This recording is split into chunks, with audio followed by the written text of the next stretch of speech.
একটা গল্প শুনেছিলাম। একদিন এক পাখি অন্য পাখিকে তার ভালোবাসার কথা জানায়। পাখিটি উত্তরে বলে, এখন তো তুমি আমাকে ভালোবাসো, কিন্তু যখন আমার খারাপ সময় আসবে ঠিক তখনই তুমি উড়ে চলে যাবে। উত্তরে পাখিটি খুবই ব্যথিত হয়ে পড়ে এবং আবেগী হয়ে তার দুটি ডানা কেটে ফেলে। তারপর সে বলে, দেখো, এখন তো আমার কাছে ডানাও নেই, আমি কখনোই তোমাকে ছেড়ে যাব না। তারপর তারা একসাথে জীবন কাটানো শুরু করে। একদিন সবকিছু ভেঙে তুমুল ঝড় আসার সম্ভাবনা দেখা দেয়।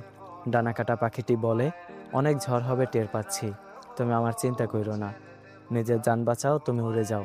সে সাথে সাথে উড়াল দিয়ে বিপদসীমার বাইরে চলে যায়। পরক্ষণে জানতে পারে তুফান আর আসেনি।